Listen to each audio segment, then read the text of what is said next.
This will be a bit short, but completely true. I grew up in a small town in British Columbia, Canada, around 7,000 people with my mom. The town I grew up in is a small area above the border and is heavily wooded on the outskirts of the city.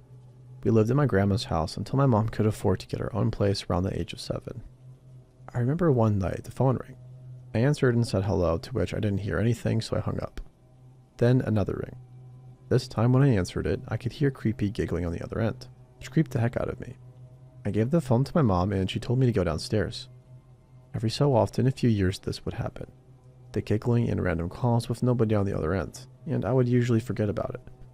By the time I was 10, we had moved to a few different places in town, and I can't remember if it happened or not for a while, so I'm assuming it didn't. One night I was watching TV before bed and the phone rang.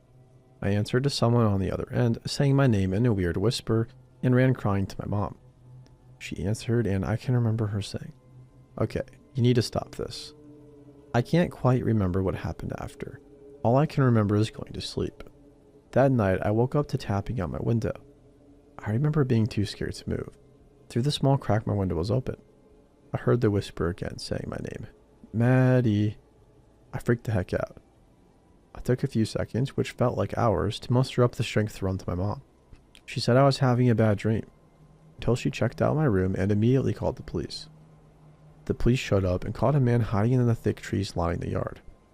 My mom had to have a big talk with me and explain that this man is my biological father and is mentally disturbed. The call stopped for a few years, but have happened since, only a handful of times.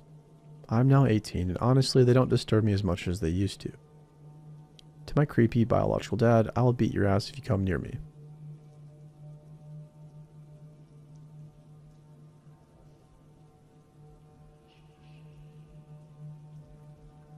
I have both loved and been creeped the heck out while reading these stories. I have a couple that I would like to share. First, let me say that my mama was a mama bear. Probably a bit overprotective, but as we were entering the era of Adam Walsh, who could blame her? She kept a close eye on me and my sister. She was so protective that I found myself shrinking whenever there was a moment that I should have used my voice. My mom was my voice. This will come into play later. This particular Sunday, I was about 8 years old. Come to think of it, this was before Adam Walsh, around 1978. We drove to Shreveport to pick up my nanny, Grandma, and take her to lunch. We only lived an hour away and usually did this once a month. Our routine included lunch at Piccadilly and the mall, and then shopping or looking around. My favorite store was Hallmark, not for the cards ironically. I loved to look at the trinkets, journals, and ornaments. My mom knew this and so allowed me and my sister to go in. She and my nanny would sit on a bench right outside the store where she could look in at us through the glass. I had just walked in and was admiring the ornaments halfway back in the store when I heard, "Excuse me," behind me. I turned to see a boy, maybe 10 to 12 years old, standing behind me. "Hi, may I ask you a question?" he said. I remember even at my young age that the boy was very well spoken, almost like a salesman. His accent was not from the South. It sounded Midwestern or possibly Northern. The boy in general would not have been strange except when I looked at his face. He had a black eye and lacerations on his cheek covered with a band-aid. This boy had been beat up severely. He must have seen my shocked expression as he immediately said, "Yeah, I'm sorry about my face. It was an accident." He then quickly goes on to ask if I could help him find a card for someone's birthday for him or something to that effect. I remember turning around and looking outside of the bench toward my mom. She was in a conversation with my nanny. My sister had already left Hallmark and was sitting beside Nanny. I willed my mom to make eye contact and come be my voice. Nope, she was focused on her conversation. Sigh. I turned back around and meekly said, "I don't know."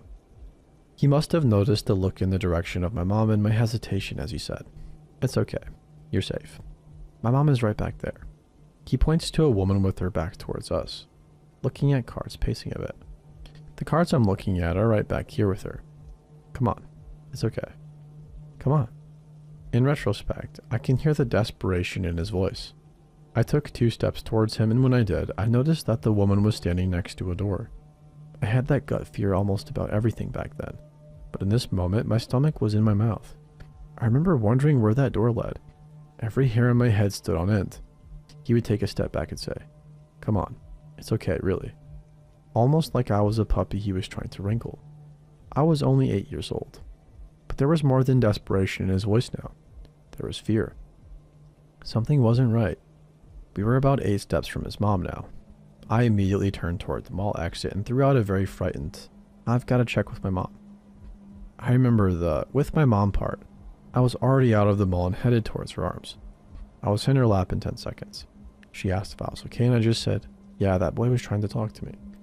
Both turned to look and the boy was looking out through the glass at us. As soon as he noticed my mom looking, he pretended to turn and look at cards. My mom just said, "Okay, you're alright," and turned back to my nanny in conversation. It was true. I was okay then. I think she just thought I was being shy and scared, which was usually the case. I saw the boy go back and talk to the woman or his mom. She did not look happy.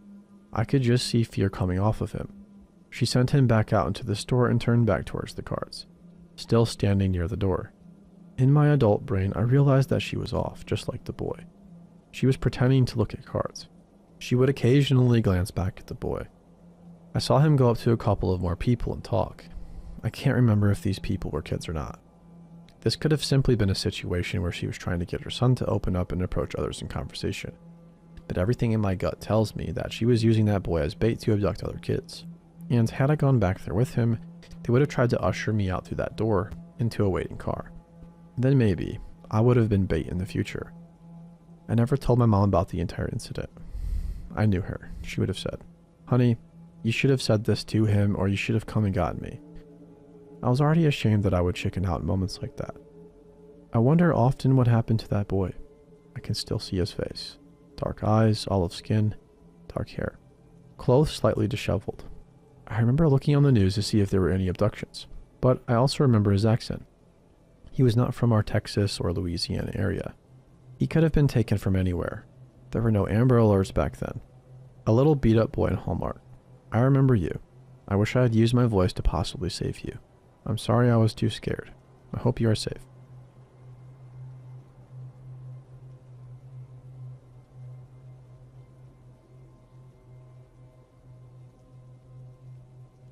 In respect for my best friend, whose life was a mess as a child, I've been keeping this story inside for a very long time. I'm going to be completely honest, I've never even spoken a word to my mother.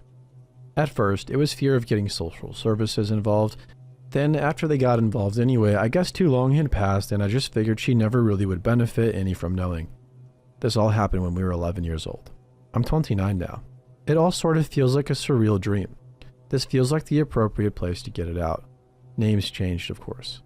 When I was in elementary school in Canada, that's K through 6, I was an awkward child. I have high-functioning autism, and while my grades were great, my social functioning was lackluster. Still is, if I'm honest. This left me with a fairly small, very colorful group of friends. 2 of the closest are Jesse and Katie. I came from a fairly overprotective household. My mom watched me like a hawk, and thus I was a naive kid. I didn't really understand that a lot of the oddness and dysfunction that would come out of my 2 friends had to do with problems at home. We were never allowed at Katie's house. I think her mom was extremely overweight to the point of hardly being able to move, and she was embarrassed of it. Jesse's house, however, was only a few blocks away from the school. We ended up there a lot. Her parents were divorced, and her mom was deaf and mute. My mom and her would communicate through notes, and I would go over while she at first would always seem slightly erratic. There were no real red flags. When we first started going there, Jesse's mom was living with her boyfriend as well as her boyfriend's parents. Everybody in the household was deaf with the exception of Jesse and her younger brother, but both of them had limited hearing. I think for the first year or so we were there, the boyfriend's parents kind of kept everything from getting too out of hand, but it was pretty clear it was a dysfunctional household. After they moved out of the house, it was just Jesse's mom and her boyfriend. They would often lock us in the basement and I would spend the night. It was a full apartment, so we saw it as fun freedom. But the one time they forgot to lock it, we walked in on them doing something under the table with needles. Again, we were too young to understand, but we did understand that we walked into something bad. From this point on, we would be designated to spend our sleepover nights in her garage as it was furnished with carpets and couches. The issue with this was Jesse's mom always kept the door locked so we wouldn't interfere with her activities again. So when one of us had to use the washroom, he would have to knock on the basement window until Jesse's little brother would hear and let us in through the basement window to pee. Another issue being, he was hearing impaired. Thus sometimes it would take a literal hour of absolute banging on that window. We were young, and this felt as close to freedom as you could get. We didn't really understand why or that it was wrong or dangerous for Jesse's mom to do this, and I never told my mom. It kept going on. One night, we were doing our normal sleepover playing Pokemon Gold, trading and battling with link cables, and waiting for Jesse's mom to bring out the oven pizza that she said she was cooking us hours ago. It was about midnight. No bedtime in that house, and Katie said she really had to pee. She was trying to wait for Jesse's mom to bring in the pizza so she could go through the door, but she couldn't hold it. She goes out by herself to try and rouse Jesse's little brother Aaron. We were expecting it to take her a little while, but to our surprise, she comes back extremely quick, locking the garage door behind her and latching the lift door. She looks really startled. She tells us that she was knocking to try to get Aaron's attention when she hears a rustle from the bush next to the gate going to the front yard. It takes her a minute to realize what she's looking at, but standing about 5 feet from the gate, 15 feet from the window Katie is at, is a tall man dressed completely in black. She said it seemed like he just appeared out of the darkness, or like he was waiting for something. He asked her if she's managed to lock herself out while slowly taking a step towards the gate. As she gets up and takes a step back, his pace quickens towards her and she sprints back to the garage. At first, we thought she was just shifting with us. We laughed and told her to stop messing around. Then we heard it. Hard twisting of the locked doorknob. Then worse. The sound of scratching metal against the knob.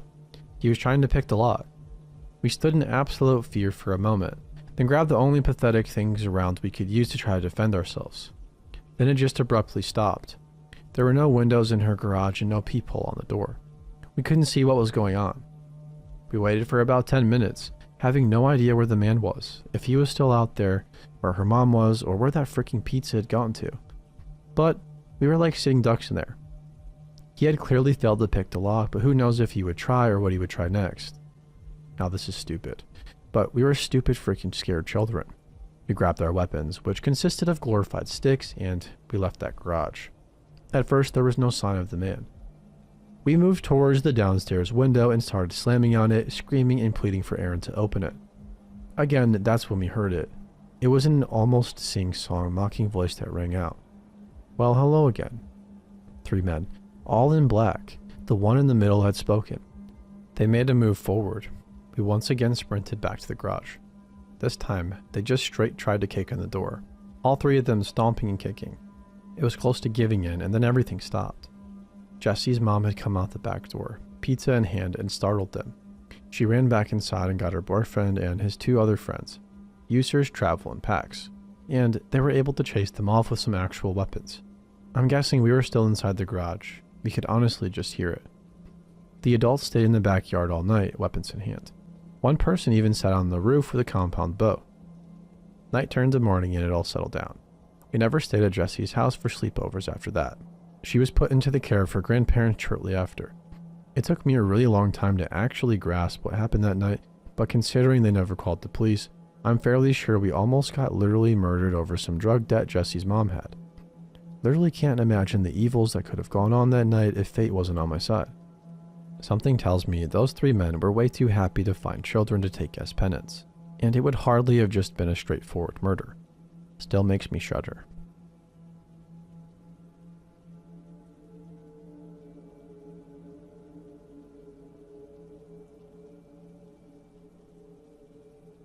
I don't post too often, but I've been reading through all of these posts, and it sparked an encounter I had years ago on a solo bike tour. It was the spring after I graduated college, 22 female, and didn't know what I wanted to do with my life, so I decided to take a pause and ride my bike down the coast from Canada to Mexico. I was pretty nervous to be going by myself, but for the majority of the time, I felt safe. Halfway through or so, I got pretty comfortable with sleeping alone in fairly empty campsites, parks, etc. There were even some stretches on the trip where I rode with other bike tourists. This one encounter, however, brought my guard back up for the remainder. I was halfway down the Oregon coast and was a mile or so from the campground I'd planned to stay in for the night. There was this notable yellow vintage Ferrari, car that had passed me in the opposite direction. When I pulled into the campground, I stopped at the information board to look at the map and fees. As I'm sitting there, I see the yellow car coming down the road and stopping where I am. This older guy in his late 50s or early 60s gets out and starts looking at the board with me. He's friendly and seems completely normal, charismatic even. He's asking me about my trip and starts mentioning how he's from the area but has never checked out this campground. At this point, I'm still pretty naive, and there are plenty of nice people I've met on the trip that chat me up and ask about the bike tour. He's talking to me and getting closer, and this is the part that starts making me uneasy. He would repeatedly reach out his hand to shake mine like he was about to leave, but every time he shook my hand, he would grab my forearm with his other hand and do this weird gasp laugh thing. The way he did it looked insane, and the arm grasp was very firm. It sent shivers down my spine. Then he drives into another topic and repeats this freaky handshake maybe 2 more times in between. I realize that I'm completely out of sight from anyone in the campground, have no phone service, and I'm now very close to him and his open car door. There's a knot in my stomach.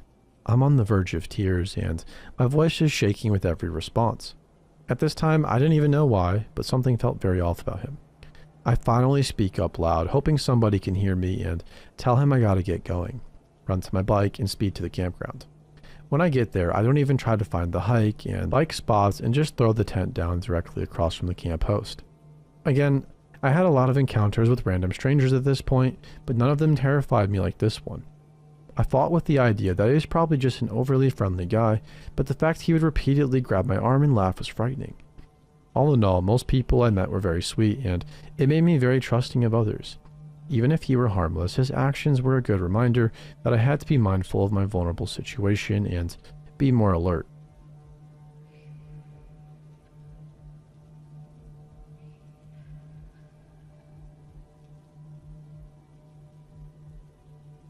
I used to order a lot of pizza. I love pizza. Well, my local pizza place got a new driver who way overstepped the boundaries of what is acceptable. He tried to force his way into my home to share dinner with me, and just general creepy behavior. So I stopped ordering pizza. Well, really, I never noticed anything. I have a security system, so I figured all is well, and I never check it really. About 2 months after the pizza incident, I hear scratching at the side of my home. I figure it's animals. I live outside the city, so there are animals usually looking for a place to nest. There was a big fresh coating of snow. So I do what I usually do and let my dog out. He is a huge 120-pound King Shepherd ex-Maremma, and he just bolts out of the door. Again, not unlike him when there's an animal outside. But around 20 seconds later, I hear screaming and swearing, then screaming in pain and terror. You scream for my dog to come back, he does. He is a good boy, and I call the police. Well, they do a search of the outside of the house. What they find is blood, lots of it, and pry marks at the side of it. We go through the footage, and sure enough, there's a person who is trying to force open the window. The dog charges him and tears up his ass and leg pretty bad until I call him back. He gets up and limps off my property. Well, at the front of my property, the entrance to my drive, I have a camera. It's well hidden. I get the guy going to his car and his plate. The cops take it and go to the hospital. There was a lot of blood and the person would need medical attention. Well, the guy said, "Oh, I was trying to surprise my girlfriend and I fell. Man, I am a widow. I never plan on dating again for the rest of my life." But they come back to my house, tell me this and show me a picture. Surely enough, it was the pizza guy. They found rope, duct tape, a camera, and a knife in his car. So, take that shit seriously.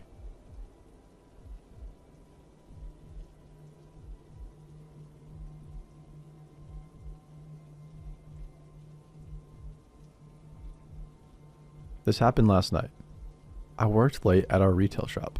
We close at 5 p.m. except for 6 weeks during the summer when there are street dances from 7 to 9 right out in front of our place. We are one of the sponsors and we give 2 $25 gift certificates as prizes for each of the weeks.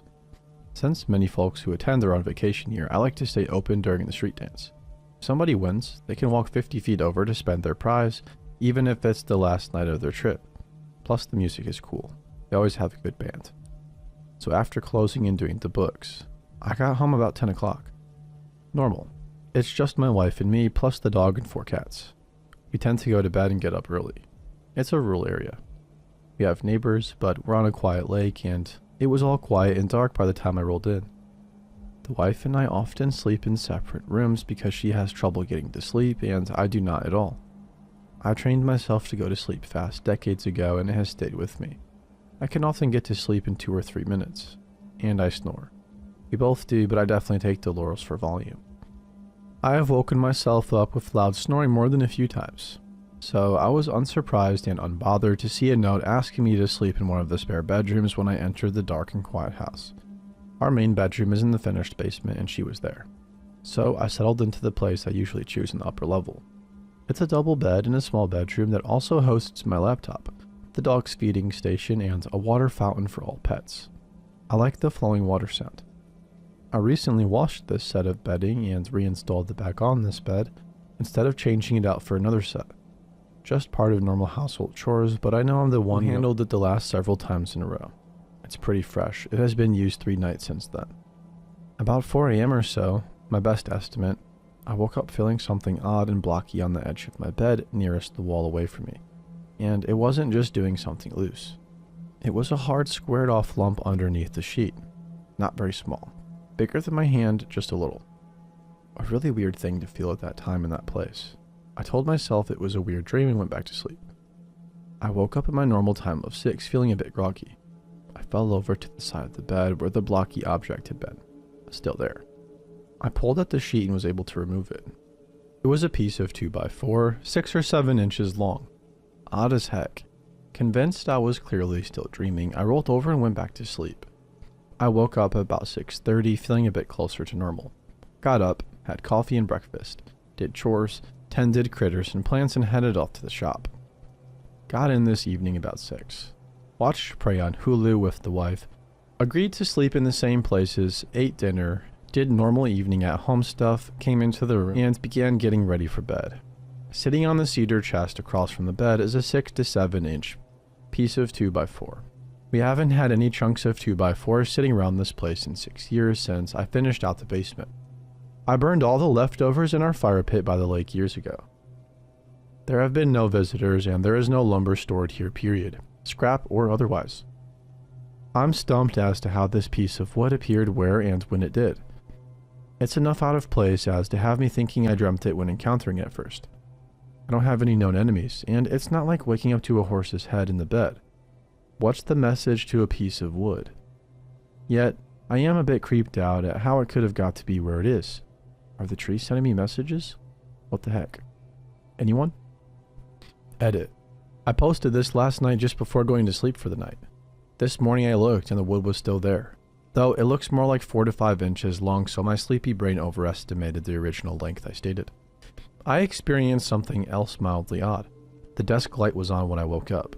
This was at 4, earlier than I wanted to be up, so I rolled over and went to sleep again until 6. It's never turned itself on before, but has a touch sensor for power and light levels, so maybe it flaked last night. Odd and annoying. Light woke me, so I'm pretty sure it came on right before I woke and noticed it. I have it turned so the digital clock face on it doesn't shine towards the bed because even that is too much light for me to enjoy trying to sleep through. I read the post on the vanishing lumber. Sounds like as good an idea as any. Though, if things are going to appear in my vicinity via tiny wormholes, or whatever that means, maybe let's do money next. It appears to be a very normal piece of wood, 2x4, unmarred, no tooth marks, etc. For clarity, the chunk of wood was found underneath the fitted sheet in the bed. The fitted sheet was otherwise in place as expected. The layers of material in the bed are frame, box spring, mattress, mattress cover, fitted sheet, flat sheet, and comforter. There are also 5 pillows. I have acid reflux and extra pillows help reduce nighttime incidents. Also, I like one under my knees for an achy back. The dog is an elderly and small Sheltie. She doesn't really do toys. The wife and I are her toys. She herds us. She can barely jump up on that bed, but I have seen her get up there on her own. I have put her up, but as soon as I stop petting her, she's down. She was stray before we adopted her, and I suspect a former male presence in her life was really critical of her being on furniture. She doesn't really get on it much. The cats, well, one of them plays with toys a lot, including tennis balls, but I can't see him picking up the wood chunk and getting it into the bed. Much less under a fitted sheet without removing the sheet from the bed on at least one corner. I have no other Reddit accounts for the person suspicious as such, and if you look at my post history, it should be obvious I'm real and far from perfect. I tend to think such things are worth an occasional peek if you believe somebody may be less than honest. When I sleep in this bedroom, I shut the door. This is primarily because one of our cats has a tendency to come get me at about 5 a.m. every morning if I don't. And get me, he will. It is an emergency. There is less than 1/3 of the food left in his bowl. How could I be sleeping through such a crisis? I must arise and correct this life-ending emergency this instant. So yes, I shut the door. Our windows that are open are casement windows that crank outwards. They are by default proof against casual entry when closed. Locking them does make them more secure, but you have to break the mechanism to get into one that is closed. It's a 100-plus-year-old lake cabin too. The windows that don't open are plate glass. Nobody that looks at my should have been repainted last year residence is under the impression I have a bunch of art or money in here. I asked my wife. She cackled about the giving wood comments. Guess that was the clue. I'm still puzzled by this all.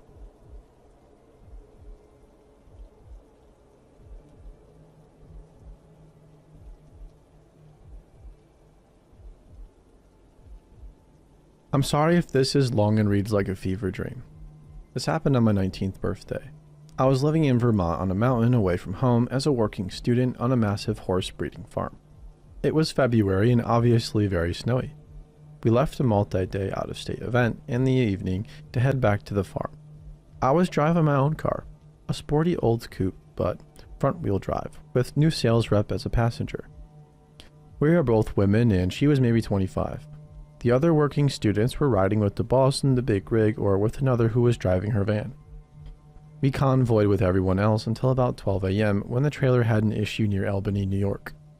We had encountered snowfall all night as there was a blizzard going on, but it was now getting bad around this time/area. The boss told me and the sales rep to keep going so that we could make it back for morning chores in case they didn't. The barn manager was the only one who stayed back at the farm.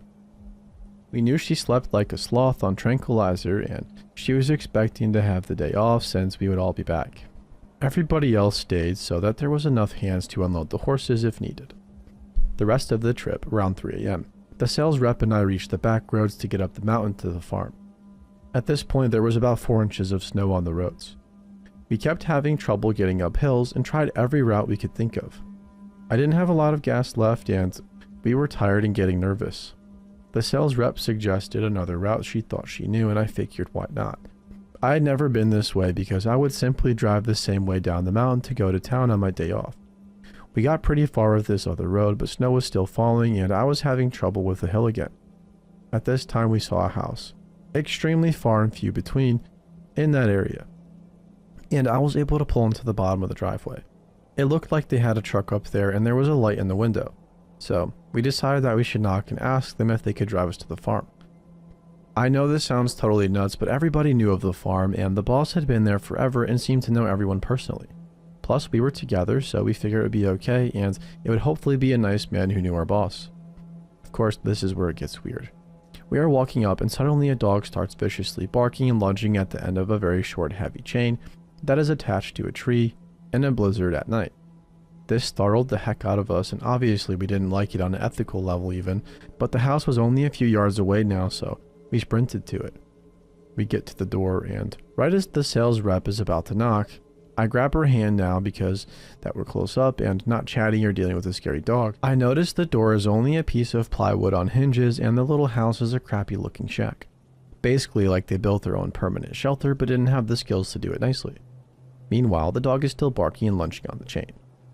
She sees what I see and we decide to back away and then end up running to the car because it was just one of those redneck properties that you imagine wouldn't appreciate visitors. It snapped us back into our senses that there could be multiple men inside or something dangerous, so especially considering the dog situation. I managed to drive up that hill that was giving me trouble before, and as we get going, we see a herd of mini horses run across the road in a line and jump into the woods. We had a good idea. Maybe not the best, considering what just happened, that if we found a farm along this road, it could be their horses and they'd be grateful for our help, catching them and driving us home. Not long after, we came to a well-kept little farm, and the road was a dead end right after. The sun was starting to come up now. We leave the car on the road and walk up to the house, which isn't set far back at all. We knock endlessly and nobody answers. Just as we started walk back to the car, the sales rep spotted something running up the road. It's the dog. We ran like heck to the car and got in just in time for the dog to jump around the outside of it, biting the mirrors and whatever it could get a hold of like he was deranged. To be clear, I love dogs. We lived with the manager's pit bull, and I've now been working with dogs in many settings, including shelters, for years. I have had bites and have worked with court-declared dangerous dogs. I have never seen one in person as aggressive as this before or since. We got the heck out of there, and I drove as fast as I safely could away from the dog. We didn't see anything else on the road or glancing down the driveway of that shack driving past it again. When we got stuck on the next hill, we simply parked at the end of another driveway and sat there. My gas light was on and we were using the battery to run the heat. We were completely delirious, just laughing and crying while keeping on the lookout for the dog or a crazy man. Eventually, around 6:30 a.m., we saw a plow truck coming and got to flag it down. He knew our boss and gladly plowed our way home. I really do believe someone sicked the dog on us because the chain was so heavy and we were almost a mile up the road when it got to us. We also had been watching the mirrors as we left the shack because we were so freaked out already. Whether they thought they were going to break in or were just mad that somebody came up to the driveway, we'll never know. I'm just glad it was an almost creepy encounter with whoever lived in the mountain shack.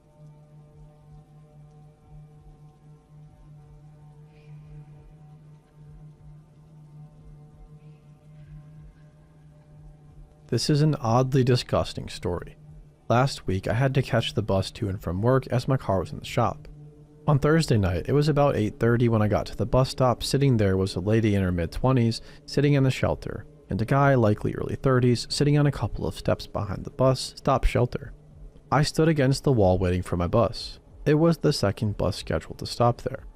As I waited, I noticed the guy look up at the woman whenever she would look down at her phone, like he was nervous she would see him.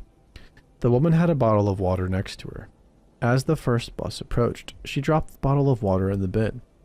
In the bottle was probably a mouthful of water at the bottom. As I watched her sit down and the bus drive away, I noticed the guy got up and was looking in the bin after 5 or so minutes. He reached his arm into the bin and pulled out the bottle of water. He then ran over to a car parked across the road but south of the bus stop. I could see in his car as it was facing towards the bus shelter. I couldn't help but wonder what he was doing with the bottle. I would look up slightly every so often, and on the fourth time, I could see in the light of his car. I saw he was sniffing the water in the bottle, and then the part that made me feel ill, he licked the rim of the bottle, replaced the lid, and placed it on the seat next to him. As he drove past, we locked eyes, and he looked as if he had hit the jackpot. I felt sick in the bottom of my gut, as if I had just witnessed a crime, but with no real victim. I never saw either of them again.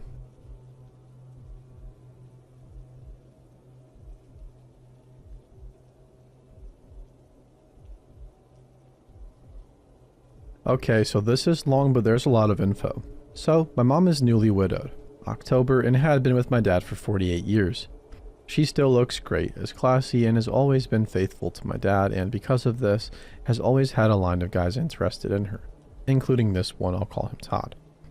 Todd has known her and my dad for years through a local watering hole they all went to. Not together, and they were friendly from there. He finds out my dad had passed away recently, so a month ago, Todd started showing up to my mom's work.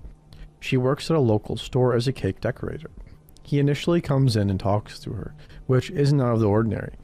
She has many customers who come talk to her regularly, but this time Todd says some things that let us know he has been looking for info about her online. He first says, "You're 65. And she says, "Yeah," kind of confused why he's saying that. He then says, "You were born on such and such date." And she says, "Yeah," still confused. Then he says her phone number. From then on, he began contacting her a lot. She didn't think much of it at first, but even those are major red flags in my opinion. Todd starts coming to her work more regularly, calling and saying, not asking to come over too. She would say no, but he would still show up and be super pushy about things. When he would show up, she would let him in but say, "Fine, but you can only stay a half hour," etc. He would come in. They would talk and sometimes have a drink, and she would tell him it's time to leave. This continues for a few weeks, and then I come home to visit. My mom hadn't even told me about him before this, and then she comes home from work one day and is noticeably worked up. She said she has a friend coming over and it is a guy. I laugh and say, "Mom, it's fine. I know my dad would have been okay with it and wouldn't have wanted her to wait. He would want her to find somebody and be happy." She said they aren't dating or anything, but warns me that the other guy often acts like they are a couple even though they are not. So Todd comes over, and sure enough, he does just that. I'm confused initially, and by the way he is acting, it seems like they have been dating for a few months, and I'm wondering if my mom was just afraid to tell me. She's acting weird, but I can't put my finger on it. She keeps saying in front of him that he acts like they are a couple even though they aren't. He just laughs it off and tries to grab her hand, or put his hand on her leg. Then she goes into another room, and he tells me how nervous he was to meet me. He starts crying, and I think for a moment he is going to ask if it is okay to propose, because he is so serious and going on and on about how much she means to him. He tells me that my mom was sobbing to him, and he hugged her, and that she just sank into him. It was creepy AF. Of course she is going to be sobbing because her husband of 48 years just passed away, and my dad adored her. He also makes some alarming comments like saying my mom spends too much money. She really doesn't and hasn't had a lot her whole entire life, but she is better off now financially than when my dad was here because of a few different things. My parents only recently, as in within the last 5 years, purchased their first house. He also tells her privately that she is not allowed to go out with my daughter and me that weekend. I find this out later. Needless to say, I'm not feeling good about him, and I'm lost at this point, and fuming because I don't know when this all took place. I also need to add that Todd used to work with my husband. I wouldn't have even known as I didn't initially recognize the name, but my mom mentioned it to me. So I called to ask him about the guy, not even telling him why at first, and he instantly tells me he is a snake in the grass, untrustworthy, manipulative, and vindictive. He goes on to tell me that the guy was fired for stealing company time and reminds me that he has told me about him before. About 15 years ago, Todd told my husband at work that Todd would be married to my mom if it wasn't for my dad. I then remember the conversation and how we all laughed and joked about it back then. I'm also very concerned at this point because I realize he had had this obsession with her for over 15 years now. So I don't address it with my mom that night because I want to collect my thoughts and don't want to hurt her feelings. The next day, she has a hair appointment, and Todd had heard her talking about it.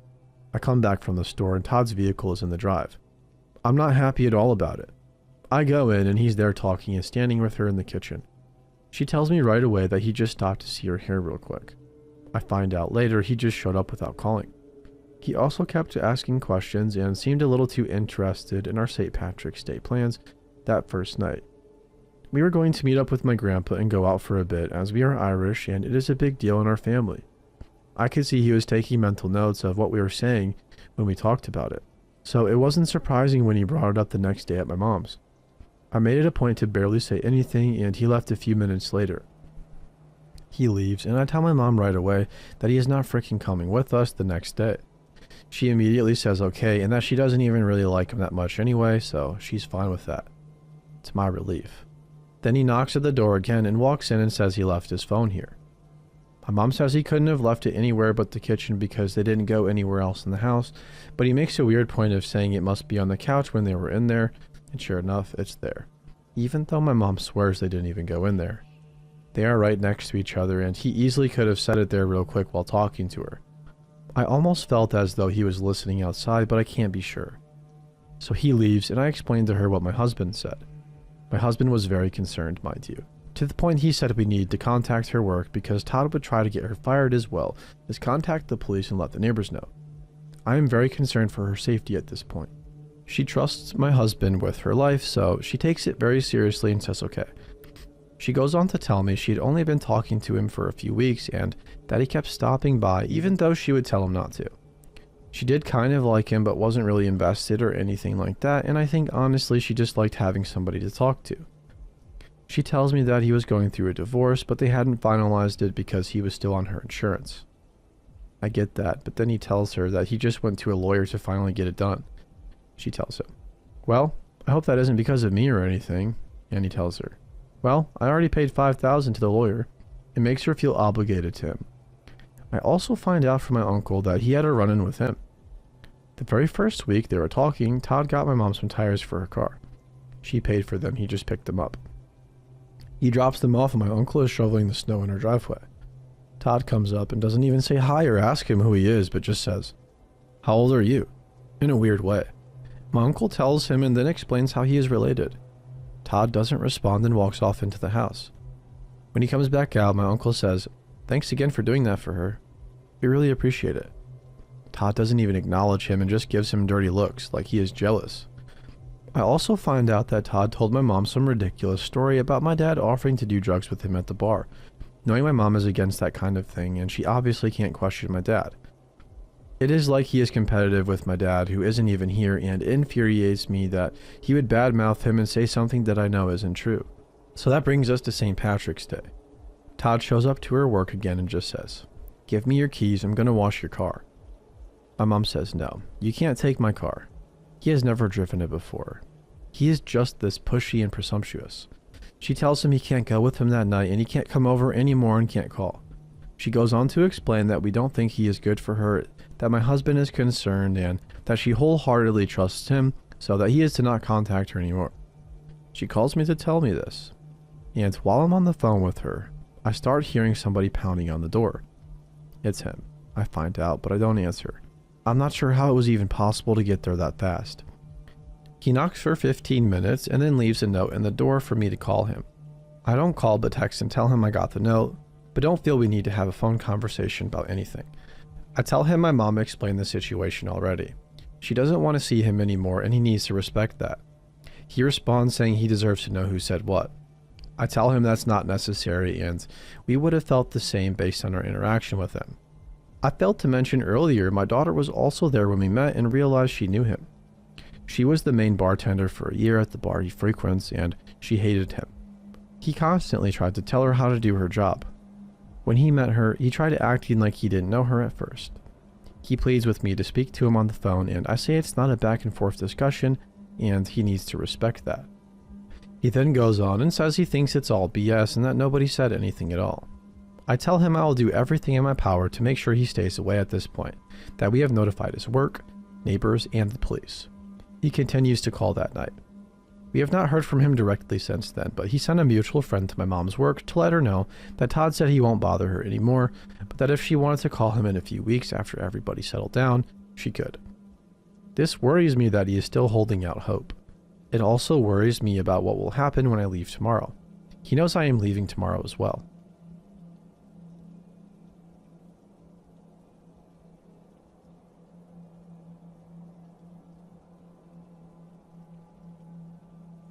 This happened a couple of summers ago as my boyfriend and I were driving home along a remote forest service road in British Columbia, Canada, returning from a camping trip.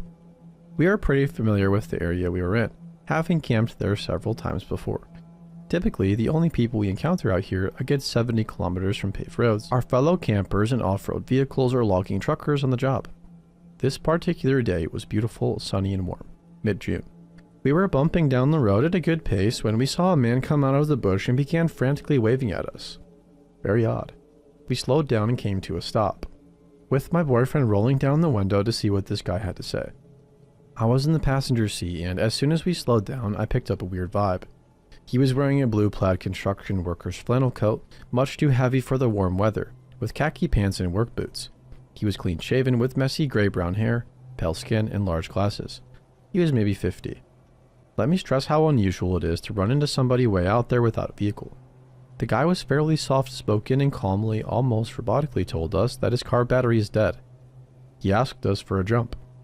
Okay, sure. We believe in road karma and always want to help people out in trouble when we're in the bush. But where is the car? He tells us that he's been fishing all day and has been playing his radio, and it caused his battery to die. His car is down a very overgrown side road a little further up the main road. He walks ahead while we slowly follow behind him in our truck. Both my boyfriend and I are a bit weirded out, and we joke around with each other as we're following him that we hope he's not luring us in the bush to kill us. Except I legit felt on edge, and the joke didn't seem that funny. We followed him about 150 meters down the overgrown side road into a small heavily treed area, just wide enough for about 4 cars to park side by side.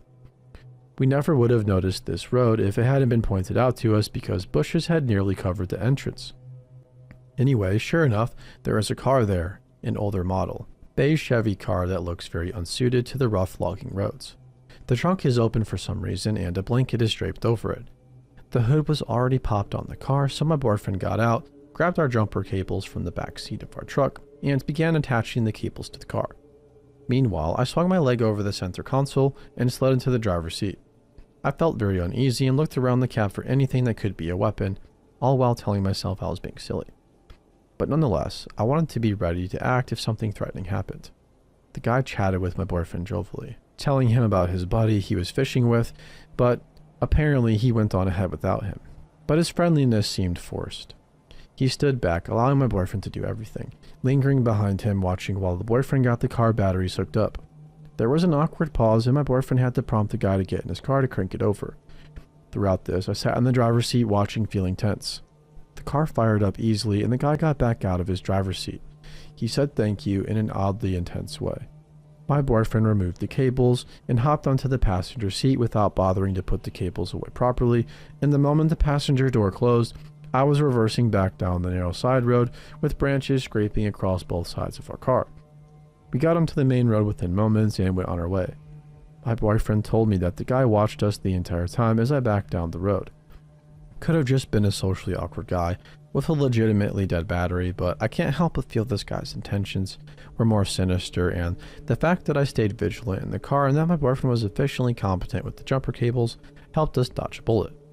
Not sure if the battery was really dead, but neither of us remember seeing any fishing gear.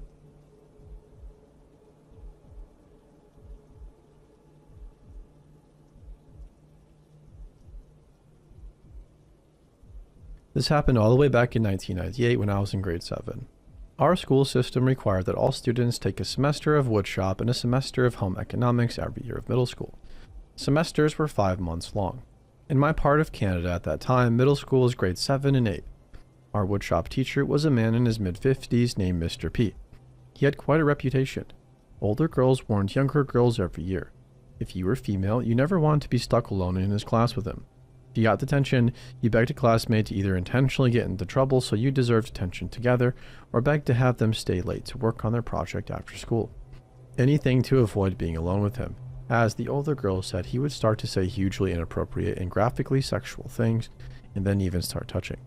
Starting with the girl's hands, arms, then her hair, shoulders, back, and then, well, worse. Much, much worse. It was an open secret. The principal and school board had to have known, but things weren't like how they are now. People didn't listen when kids complained, and the school board was heavily invested in covering for bad or abusive teachers. We were sort of left having to deal with these things on our own, with no support and no adult help. Wendy was a girl in my class. We weren't close friends, as she hung with a different group than I did, but we got on well enough. Reasonably good acquaintances, I guess. One day, Wendy got in trouble for talking in class when Mr. P was trying to go over safety info for a new piece of equipment and was given detention. Her friends were all on the same sports team, which was leaving the school right at the dismissal to go play another school's team, so they couldn't stay with her. Wendy had been given detention by Mr. P once before, for talking when she shouldn't be, so she was petrified at the prospect of being stuck alone after school with Mr. P again, and she went from classmate to classmate for the rest of the day, begging for their help. Everyone had some reason they couldn't stay, so she was getting absolutely desperate and was nearly in tears. Finally, she got to me. I wasn't on the sports team. I was a clumsy, bookish, shy, nerdy kid who avoided sports whenever possible and didn't have anything on after school that day, so I agreed. I would stay and work on the crappy birdhouse project we'd been assigned. Wendy got to Mr. P's classroom before me. I had stopped in my locker in the washroom before going to the shop room. When I got there, Mr. P was already sitting right beside Wendy, and it looked like he was about to stroke her hair. When he saw me, he yanked his hand away as if he'd been burned and stood up, putting space between him and her. He glared at me and demanded to know why I was there. I stammered out that the lie I wanted to work on my birdhouse assignment. In reality, I was further ahead in my project than most of the others were, so instead of grabbing my nearly finished birdhouse from the rack, I grabbed Wendy's and began working on it. For the entire 45-minute detention, he sat at his own desk, silently seething and glaring at me. When Wendy's detention was over, we took off nearly at a run. She thanked me profusely, and that was that. As far as I know, Mr. P has never faced any real consequences for being a creep pervert. I'm absolutely certain that he has sexually assaulted many girls over his long career. What a frickin' creep.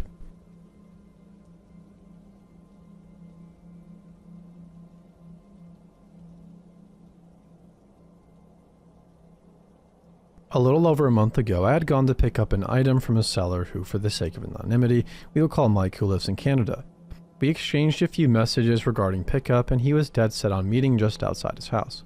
He wouldn't budge on it and said word for word. if not specific place here, then I am done here. He seemed to have quite a stubborn and aggressive temper right off the bat, so I was hesitant to even meet him, but the item I was looking for was something that was sold out online everywhere, so the fact I found one for sale for much cheaper than its original price won me over. It turns out my gut instinct was right from the start, because when I went to do the pickup, it got worse. He told me he liked to kill and skin animals for fun. He tried to bribe me into his apartment or walk me back to where I was headed. He was asking where I lived in high detail, and at one point he even tried to put his hands on me, but I took a step back and stood my ground.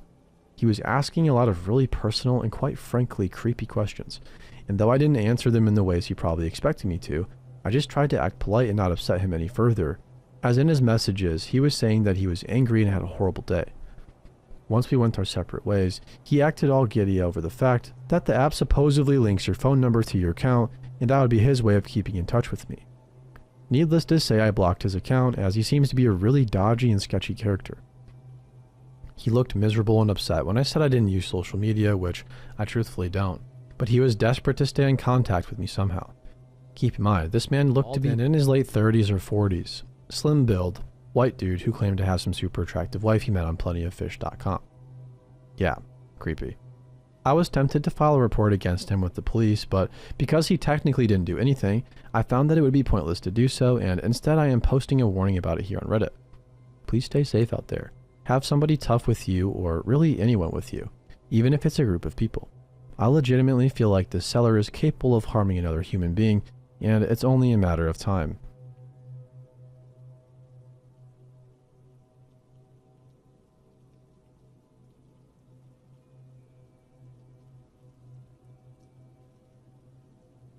This happened to me almost 20 years ago, but it still gives me the creeps. I had booked a taxi with a licensed taxi firm, long before the days of Uber, to take me from a friend's house to my home in the early evening. It was dusk as the driver arrived. As I left the house to get into the car, he was coming to the house to get me, and for some reason, as he turned to walk back to his car with me, he briefly touched my shoulder with his hand. It wasn't lingering, but it was deliberate, and my immediate thought was, why is this guy touching my shoulder? My intuition said it wasn't right, but I was in my 20s and this guy must have been in his 50s, and I convinced myself that it was just something people from that generation did. I sat in the back. The journey should have been around 20 minutes from North to South London, and in the first 5 minutes of the journey, there was some initial chat where he told me I was his last job of the day, and he had no plans afterwards. When he told me that, I felt a pang of fear, but I thought, this guy is from a licensed firm. He's been identity checked and approved to do the job. His ID card with his name and photo and registration number was clearly displayed on the dash. He was from a firm my friend used regularly and had an account with, although she had not met this particular driver. My logical brain told me that he's clearly traceable to me if he decides to do anything, so he just wouldn't take that risk. Plus, it was early evening in a very busy area, and that made me feel safer. Also, by this time we were already on the road. I spent the next 15 minutes or so of the journey looking at my phone. I really don't know why. Maybe I was purposely trying to distract myself because I was nervous, but I felt my nerves were very unreasonable. This was the early 2000s, so the phone would have been basic compared to today's standards, but there must have been a game, I'm thinking snakes, or something on it that distracted me because I did not look out the window for some time until I noticed it was mostly dark, and when I did, I expected to be very close to my home. To my horror, I saw we were in some very deserted part of town I had never seen. This area was most certainly not on the way from my friend's house to mine. It should have been a straightforward drive through central London, and this was a very remote area with what looked like an abandoned housing estate and abandoned cars. I looked to the driver to ask where we were, but before I had the chance to say anything, I noticed he was repeatedly looking left and right down the dark alleyways we were going past. And I noticed we were slowing down. I also noticed he was breathing weird, very audibly, like in a sort of pumped, wound up kind of way. And that's when this overwhelming sense of knowing hit me. He was looking for a deserted place to stop. At that point, a very clear voice in my mind told me that he was going to do something very bad and I had to think fast.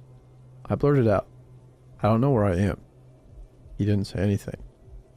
I then said the words to the effect of, "My friend asked me to call her when I was home safe, and I should be home by now, so I need to call her and tell her I'm not home safe, or she will call your firm and call the police because she's over the top like that." That must have jolted him into thinking about the consequences of whatever he was planning to do. These really were the very early days of mobile phones, and not everybody had one of them, especially the older generation. Perhaps it was a lifeline he hadn't considered I might try to use. With that, he turned out of his abandoned area, and we came to a main road, and after a while I saw places I recognized, and we headed towards my home. He said, "Well, I'm sorry if I made you worried, but there was something weird about the way he said it." And that wasn't the end of it. When we got close to my home, I decided I did not want him dropping me off there. I lived with my sister, but she was staying at her boyfriend's house that night, and we lived in a communal block. I was concerned he might be in the main front door and try to get access to my flat. So I said I realized I didn't have milk at home and he could drop me off at the store and on the next street. He had to agree to this, obviously. I entered the store and hung around in there for a bit. I remember being completely broken those days. My friend paid for the ride via her account. I did have milk at home and certainly wasn't going to buy some unnecessarily. So after a few minutes, I left the store and walked the 3 to 4 minute walk back to my flat. As I approached my flat, it was completely dark by now, and the area around my flat was poorly lit. I saw a car parked facing the main door of my flat, and I thought, "Oh man, it's him." And I know he would clearly be able to see I had no milk, as I didn't even have a bag on me, so he would know I was lying. As I passed the car, I couldn't bring myself to turn to look at him, so I got my keys out, quickened my pace, and entered quickly. Once in my flat, I plucked up the courage to look out of the window, and sure enough, it was that guy. He had driven from where he dropped me off to my flat and was sitting in his car staring at my flat. Just then my friend called and I told her I had just gotten home. She couldn't believe how long it had taken, around an hour when it should have been 20 minutes, and I explained the whole thing. As I was on the phone with her, I looked out the window again and he had finally gone. I didn't report any of this at the time, and from my safe vantage point of 20 years down the line, I regret it. But at the same time, I still doubted my gut instinct. Even though I had had this strong sense of knowing in the car, after the event, I convinced myself it was fleeting hysteria and my logical brain returned. My logical brain also told me that if I did report him, nothing could be done because he hadn't actually done anything I could prove, and if he admitted the detour, he could say he took a wrong turn and he would just deny having returned to my flat. But reporting him might cause trouble for him, and he knew where I lived, and that scared me more. I was always cautious around my flat after that and thankfully never saw him again. I should have reported it. I know nothing would have been done, and I would have probably created a bigger risk to my safety in so doing, but I should have reported it for other people's sake, and I regret it.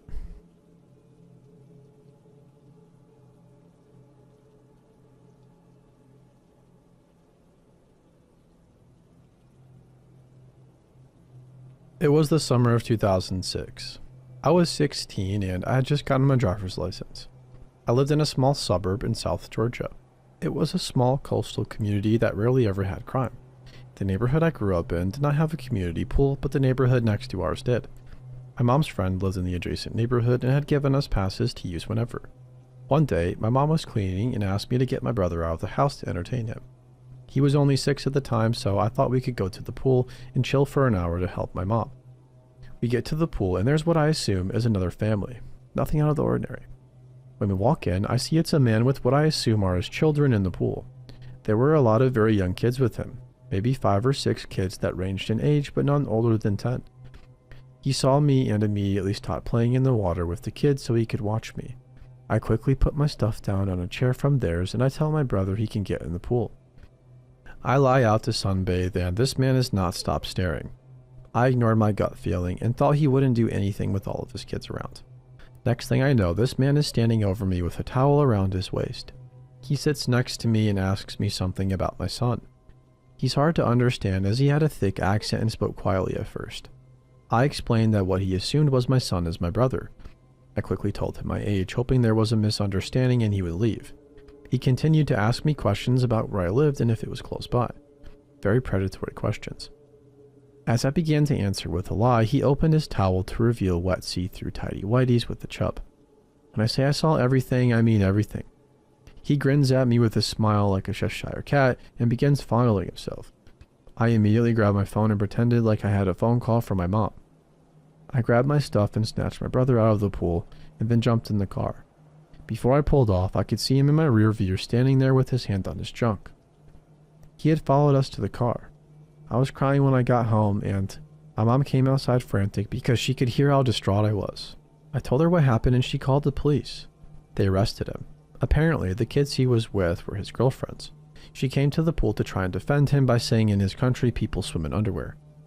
My mom let her have it, she said. Do they also fondle themselves in public in front of minors in this country? You have small children that you let this man watch alone.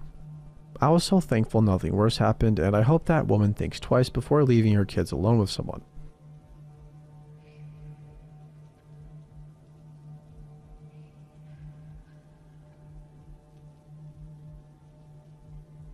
So this happened about 8 years ago. I lived in a cheap apartment complex. I was studying at the time, so I couldn't afford anything better. With 3 other apartments on my floor, I lived on the 3rd floor. Of these 3 neighbors, I partially knew one guy. He was a young named Christian dude who used to work out at the same gym as I did. But the one living next to me really creeped me out. He was an older grumpy guy who never talked to anybody. Sometimes I watched him searching our trash but never found out what he was looking for or why he did that. One day at around 11 p.m. I heard some loud noises that sounded like somebody was coughing to death at the grumpy man's place. I got up and knocked at his door asking if everything was okay. I heard someone approaching the door. The old dude yelled from behind the door something like, "What the hell do you want?" He had a strong accent, so I barely understood him. I asked him if he needed help or an ambulance, as I heard the coughing through the wall. The only thing I got back was, "I'm fine. Will you screw off?" I got annoyed and went back to bed. At least nobody was coughing the rest of the night. After this night, he started watching me through his window every time I went outside to have a smoke. When I got my degree, I moved back in with my parents. Like I said, it was a pretty crappy place, and the guy next to me really started to creep me the heck out, so I just wanted out of there. 3 years later, I met Christian again, who told me that the guy next to me had strangled a prostitute in his apartment, and according to him, hid the body in his closet. He got busted as he tried to dispose of it in the woods near that apartment. He originally came from South Africa, where he sat in prison for 10 years for carjacking and almost killing a person. I often refuse to talk about this because I'm still shivering when I think back to the time I lived in this crappy apartment.